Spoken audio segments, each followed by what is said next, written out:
Hello friends, வாங்க ரொம்ப டேஸ்ட்டான ஒரு ஹெல்த்தியான தேங்காய் சட்னி தான் பார்க்க போகிறோம். என்னங்க எங்களுக்கு தேங்காய் சட்னி செய்ய தெரியாதா, அதை ஒரு வீடியோவாக போட வந்தீங்களான்னு கேட்காதீங்க. இது வந்து ரொம்ப டேஸ்டியான ஹெல்த்தியான தேங்காய் சட்னி பார்த்துக்கோங்க. நான் தேங்காய் மூடி திருவி வச்சுருக்கேன், பச்சை மிளகாய் எடுத்து வச்சுருக்கேன், பொட்டுக்கடலை, சின்ன வெங்காயம் பாருங்கள், கொத்தமல்லி சேர்த்துருக்கேன். அதெல்லாம் எல்லாத்தையும் கட் பண்ணி க்ளீன் பண்ணி எல்லாம் எடுத்து வச்சுருக்கோம் பாருங்கள். இப்போ எந்தெந்த பொருளை எப்படி எடுத்துக்கலாம்னு பாருங்கள். தேங்காய் ஃபஸ்ட்டு நம்ம எடுத்துக்கலாம்.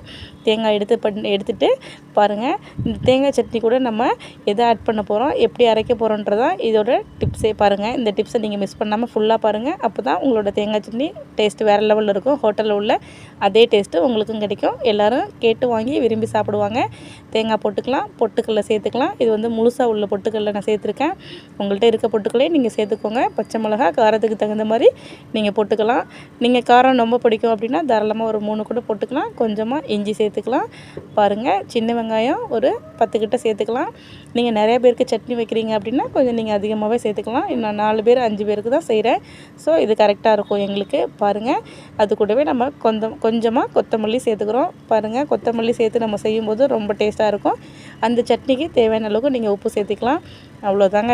என்னென்னு பார்த்தீங்கன்னா, கொஞ்சமாக தண்ணி ஊற்றிட்டு நீங்கள் மிக்ஸி ஜாரில் போட்டு அடிங்க. நிறைய தண்ணி ஊற்றி மிக்ஸி ஜாரில் அடித்து உங்கள் மேலே சட்னி அடித்து மெதுவாக பொறுமையாக அடிங்க. ரொம்ப டேஸ்ட்டாக சட்னி நம்மளுக்கு ரெடி ஆயிடும். ரொம்ப பேஸ்ட் அளவுக்கு அரைக்காமல் கொஞ்சம் குறைப்பாக அரைங்க. சூப்பராக இருக்கும் நம்மளோட சட்னியும். இதில் நம்ம கொஞ்சமாக தாளிப்புக்கு எண்ணெய் ஊற்றிட்டு கொஞ்சமாக கடுகு உளுந்தம் பருப்பு போட்டுட்டு ஒரு காஞ்ச மிளகாய் போட்டுங்க. ஃப்ளேவருக்காக செம்மையாக இருக்கும். பாருங்கள், இப்போ எப்படி தாளிக்கிறோன்னு பாருங்கள். கொஞ்சமாக நல்லெண்ணெய் விட்டுருக்கேன், கொஞ்சமாக கடுகு உளுந்தம் பருப்பு போட்டாச்சு, ஒரு காஞ்ச மிளகாய் போட்டிருக்கோம்.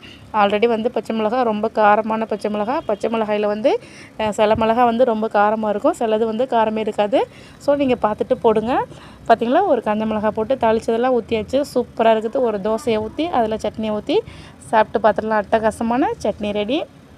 இந்த மாதிரி ஹோட்டல் ஸ்டைலில் நீங்கள் சட்னி வச்சு கொடுத்தீங்கன்னா யார் தான் வேணாம்பாங்க. தோசை கேட்டு வாங்கி சாப்பிடுவாங்க. தோசை கூட சாப்பிட்லாம், ஆப்பம் கூட சாப்பிட்லாம். பாருங்கள், அவ்வளோ டேஸ்ட்டானது ஹெல்த்தியான இந்த சட்னி ரெசிப்பியை நீங்களும் வீட்டில் செஞ்சு கொடுத்து அசத்துங்க. இந்த மாதிரி கொஞ்சம் நைஸாக அரைக்காமல் கொஞ்சம் குறைப்பாக அரைங்க. சட்னி வேறு லெவலில் இருக்கும் டேஸ்ட்டு. பார்த்திங்களா, நம்ம இப்போ டேஸ்ட்டு பண்ண போகிறோம். டேஸ்ட்டு வேறு லெவலில் இருக்குது.